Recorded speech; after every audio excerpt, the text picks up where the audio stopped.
October 7th, 2019, is the day when the 30-year-old Wade Wilson snapped.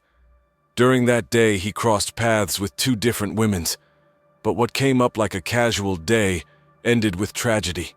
To understand this story, we have to start with the Wade Wilson's background. Wade was born on the 20th of May, 1994. His birth parents were 15 years old when they found out of the pregnancy, and 16 years old when he was born. His biological mother struggled with mental health issues and addiction. Her parents went to church with the Wilson family, who had two daughters of their own. The Wilson family adopted Wade sometime after birth. By his adoptive family's account, he was well-adjusted and an active member of the family as a child. At age 13, his family said he completely changed. He became paranoid, reclusive, and by Wade's own admission, became a heavy drug user.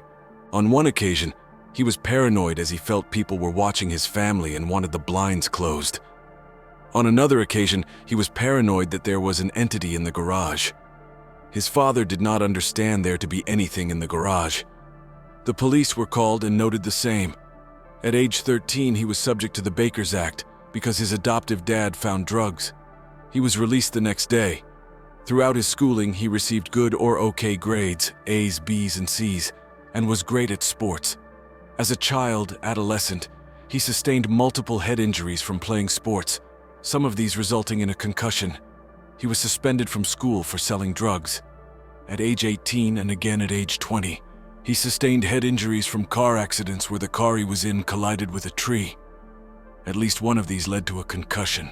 He had CT scans performed multiple times due to the various sports and car accidents. He was in and out of prison as a young adult. Starting 2010, he was charged for 20 different crimes, including assault and fraud. While in prison awaiting trial for the murders, he tattooed a swastika on his head and on his face. When asked about this in the prison phone interview, he refused to address the topic. Wade's biological father stated that at age 18, Wade reached out to him to connect, and they spoke over phone usually, and that Wade would constantly reach out when he needed something, money. The prison records, mental health, noted many diagnoses, including depression, anxiety, schizoaffective disorder, a combination of bipolar and schizophrenia, defiance disorder and antisocial personality disorder, Wade's self-reported depression and mania in prison. There's not too much information about what happened to Wade after he got out of prison, but with this mental state, he was unfit for work or able to socialize in the community. In the years 2018 to 2019, Wade dated Kelly Matthews. They met online in 2018, calling him charismatic and polite. He was not abusive for the first 6 months. On a video on TikTok, Kelly said that things changed when he started using drugs. It was just a very toxic relationship, but he was never violent ever, Matthews said. That's until February 18th, 2019, she claims. Matthews says Wilson agreed to go to rehab nearby, but backed out. Then, Matthews says Wilson said he wanted to go to a rehab in the Florida Keys. However, she said that wasn't true and wanted to meet someone down there instead. They eventually got into an argument in a parking lot. I got back in the car, put my seatbelt on, and that is when he started choking me, Matthews said. He choked me 2 or 3 times. I started to black out. I was freaking out. She said Wilson pushed her on the floorboard of her car, cut off her clothes with a knife, and told her to stay down there. She said Wilson put her in the back of her car and sexually assaulted her. According to Matthews, Wilson tied a shirt around her face and tied her hands and feet together with a used garbage bag inside the car. She says he also gagged her. At some point, he bit my face, bit me in the chin, she says. Matthews said Wilson eventually untied her before they got to the keys. Then she says he got out, handed her the car keys, and left with a woman. That's when Matthews says she got in the car and left. I went 100 miles per hour the whole way home, just hoping that I would get pulled over, she explained. I should have stopped at a gas station or something, but I think I thought no one would believe me. When she got home, she and her mom called the police. Matthews says she went to the hospital with deputies from the Palm Beach County Sheriff's Office. They collected a sexual assault kit and took photos of her injuries, she said. In a police report, it says they interviewed Wilson, who did not admit to any assault. When deputies talked to Matthews, they noted in the report she had bruising on her back and a cut to her lip. However, they did not arrest Wilson. He was like, "No, this is hearsay. "We don't have any probable cause," Matthews said. She's referring to the detective, who also put in the report.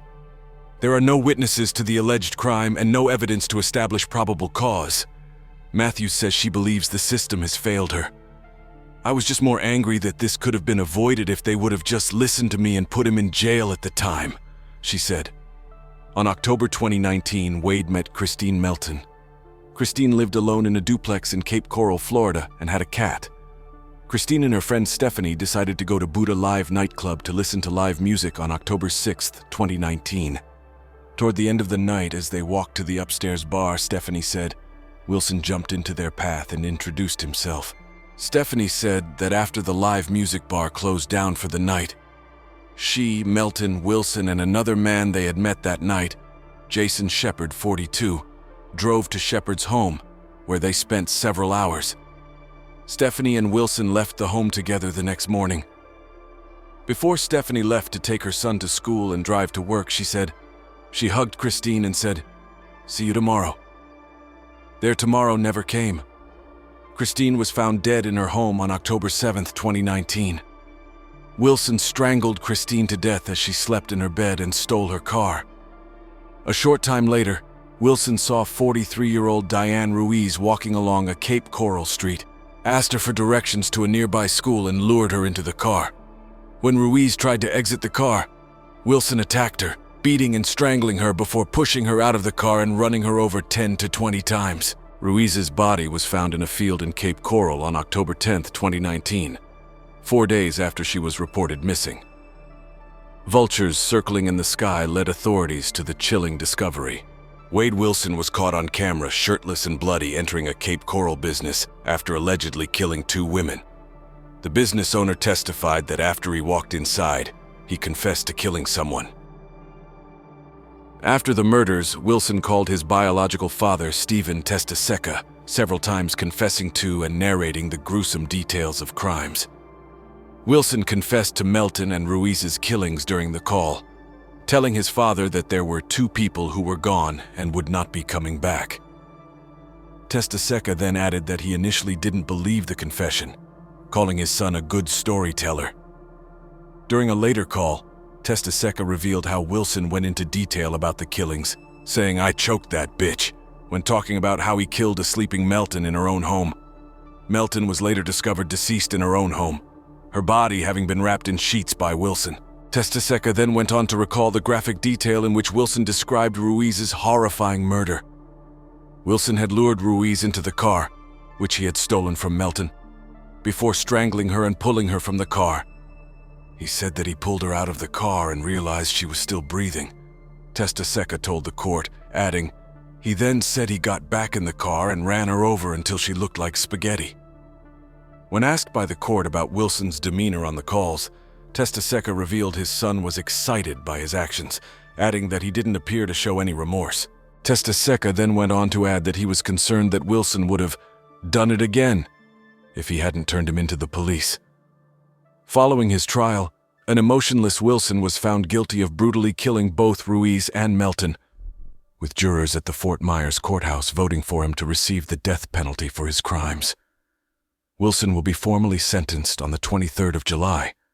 If he doesn't receive the death penalty, he will spend life in prison without parole.